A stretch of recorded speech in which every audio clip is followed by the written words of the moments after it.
This is not a small movie. This is a big movie. And it was one of the first things I said when, I told the story to Prince and he said, we're doing it. But I kept saying to everybody, I said, regardless of what the budget can be 5 cents or 500, it doesn't matter. Whatever the budget is, it's a big movie within that. And I just said, every moment, every scene, every visual, every choice we make has to be on the side of how big can we make it and what is the spectacle. And so that's how I just approached everything. I'm competitive.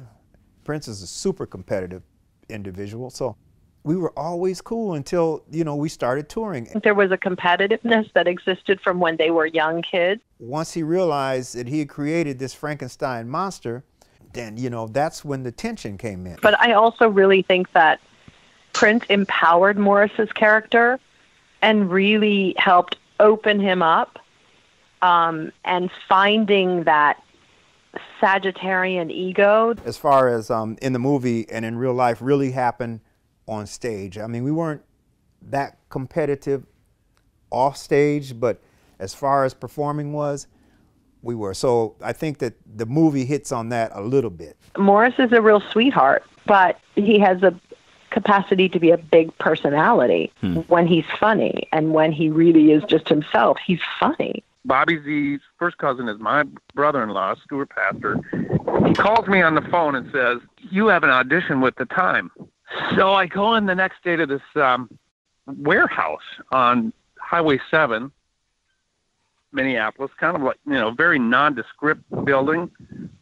Walk in, go in, and I start playing the songs. I, get familiar with the instruments. Jesse was running the show back in those days. Morris was nowhere to be found. Got back home, got a call back, go back the next day, and Prince is sitting there this time. I'm like, oh, what's going on here? Prince came up to me, and he did the whole wreck a stove thing. He wrote down the words, wreck a stove, right? And then he said, read it. I'm like, I don't know, wreck a stove? Come on. Read it again. I don't know. Say it again. Wreck a stove? If you wanted to buy a Sam Cooke, Abby, where would you go? Wreck a stove. He laughed and I laughed. That was his icebreaker with me. It was really cool. It was his way of welcoming into the band. My relationship was with Morris then. There really was none, unfortunately. Simply because he was, his best friends were just fired. He's pissed off. He didn't want to deal with these people who were taking the place of his brothers. The new guys. Some of them, never mind.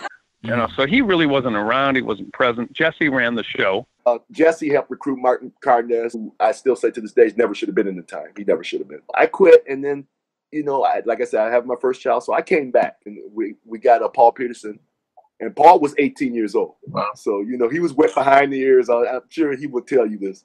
He was wet behind the ears, everything, and Jesse rode him like a horse and stuff, but he was a great kid. I mean, he's 18 years old, multi-talented. Jesse was, I think he took a page out of the book of Prince. He was super, super, super demanding. We recruited Paul Peterson, Mark Cardenas. We went back in the heavy rehearsal mode because you had to rehearse that version of the band, to get ready for Purple Rain and stuff. So we was into those 8 and 10 hour rehearsal days every day. And we got it going, we got it back, where so at least when we did the movie and stuff, we were prepared. We're just doing business as usual, recording songs and doing shows. Prince comes up and he's like, we're going to do a movie. Okay. I'd never done a movie before, so. And, he used to tell us, he had dreams about the movie. And, that was when we were, the first tour, the Controversy in 1999 tour. That's his whole thing. He was obsessed with, we're going to do a movie about this. He could see this. He could see all this stuff, And I wasn't sure, I was just like, I'm just happy to be in this. And we're big all around the country and everybody adores us. But as far as the movies, that was a whole totally different thing. Just being on the big screen and being a snotty-nosed kid from the north side, oh, I'm going to be on the big screen? Oh, no, that's not going to happen. A cast that was virtually unknown, had never been in front of a motion picture camera before. And 3 producers who never produced a motion picture before. They were Prince's managers. This is my first directorial assignment, my first assignment as a writer, and my second assignment as an editor. We had an acting coach who had been hired from California to come in and work individually with the people who had the most speaking roles. We had a dance class downtown that was basically basic dance, and it was as much a workout as anything else. Next thing you know, he's got us going to doing stupid. My book, like going to dance classes and going to acting lessons and all of this stuff, and it still didn't seem like it was going to be a reality necessarily because we were just doing all this stuff. But then we started doing casting calls. No, I understand. I went to the meeting with Bob Cavallo because I liked him immediately, and talked to him on the phone only 1 or 2 times. But I liked him immediately. I felt there was a kindred spirit. But when I sat down with him and had breakfast, and he said, how could I improve this? What I believe you need to do is to get a writer-director to send him to Minneapolis, to sit with everyone who wants to talk to him, then build the storyline that way. Now, even though I had already told the story, there was enough room where I can now put into that story the authenticity of each and every one of those kids. Then it started to come together. Then all of a sudden a director comes to town and the script shows up, and it's starting to look like, we're really going to do this. And so to me, people ask me, did I know? I'm like, that was one of the most honest or innocent efforts because we didn't, in my opinion, we didn't know what we were doing. When I got here, I just started talking. I spent my days this way. My days were spent interviewing. The director showed us the script. He sat me and Jerome down, and line for line, we went through the script, and he said, okay, this is what the script says. What would you guys say? And so we basically rewrote all of our parts. Not the story so much as the dialogue and stuff like that. My nights were spent writing. So from 10 p.m. to 5 a.m. I write. At 7 a.m. to 8 a.m. I'm taking a shower, eating breakfast, and I'm going out again to interview for the next 8 hours. I did that for 3 or 4 solid weeks. And what emerged from it was essentially Purple Rain. And next thing you know, we're shooting a movie. Purple Rain was being shot. That following summer was Purple Rain rehearsals. The band, everybody was in the film.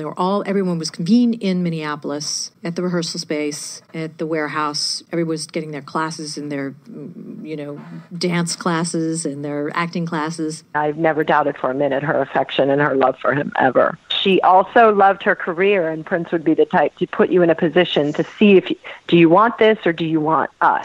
That was the tricky thing, because if you told him you wanted us, it would freak him out. So you get the career. But then if you wanted the career, which Vanity wanted her career, but why couldn't she have it all? All the way up until basically we shot the movie, it was supposed to be Vanity. Her and Prince had a falling out at the last minute. I'd be dancing on the dance floor with this other guy and ignoring him. And he was up in the balcony and he watched. He had his bodyguard come downstairs and pick up this boy and carry him off the dance floor. I came to visit Wendy and Lisa, which is very funny. I walk into the warehouse, hot July, I think it was July, just blistering hot, sweltering. I walk in, and the first person I see is Vanity, who's walking towards me, walking right up to me. She sees me, and she says, "Oh, it's you again! You are going to have so much fun here." And I just looked at her like, I started looking around for my sister, and then I see Prince. He starts walking right up to me, and he's shaking his head like a no. And she leaves. She walks out the door, and he says, "Don't listen to her. It's nice to have you here." Prince used to give me trouble because used to try and make me compete. But I'm not I just compete against myself. So therefore, I can't really compete against other women because they're not me. Right. I mean, I was never ever trying to compete against anybody. I mean, but and I get a lot of people that are extremely jealous of me, and that only hurts them. The way I look at it, I can't compete. So I come in and I'm sitting on one of the anvil cases and I'm seeing them do whatever they're doing. And it may have been Bobby, it could have been my sister who said, that was Vanity, she's leaving. She's not coming back. She's not in the film. She's out. That was the last day. She had just said, I'm out. I'm not doing this. I'm out. So that's where I think I'd walked into something pretty gnarly. And that was it. That was the last time I saw her, and it was the last time she was to be on set. But there's always something better. I don't come down with a sob story, and I don't feel bad. I know that it wasn't meant to be. Vanity left the show because she had gotten an offer by Martin Scorsese to be in The Passion of the Christ. And she was at a crossroads at the time, and she decided to go there. And so we were left without an actress, I guess about maybe 4 weeks before shooting. Yeah. Shit, and I get tired of listening to people lies and shit about it. First of all, the first Sheila E. album was Vanity Six's album. And Vanity kept saying, I'm not going to be there. I'm not doing, she kept saying, I'm not doing Purple Rain. She was before she moved to Minneapolis, and he just thought she was joking. And Sheila showed up to do some session stuff. Right. And then some of the songs from the Vanity Six album, that album went to like the Manic Monday. That was a Vanity Six. It was like I was there for all of that stuff. I was there recording, and the Sheila, the Glamorous Life, and all that. That was Vanity's record. Okay. I don't care what anybody sit and try to tell me. I was there cutting that shit. I was there cutting the Sugar Walls and all that shit when Sheena Easton came in and blah blah blah. The whole shit. I was there for that. All of that shit. I was there for it was really just Prince and I, because Morris had like ducked out then. So all of that stuff was, and he was still going back and forth trying to get Denise to do that. And she was like, nope. And that's how she ended up being Vanity, because he would never let her use the name Vanity Six. And her lawyer, I forget his name, Abe something, but he knew it. That we don't have to use Vanity Six. We use Vanity. But why did I back out? Money reasons. How much did you want? How much were you offering? I'm not telling you. That's unfair. I wouldn't do that to him. I wouldn't do that to myself. It was also an excuse, I think.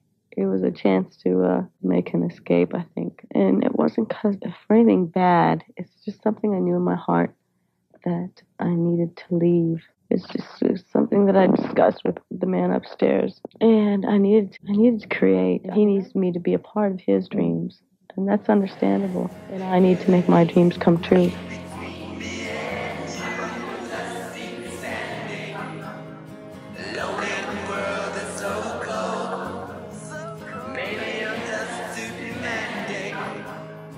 Maybe I'm just like my father too.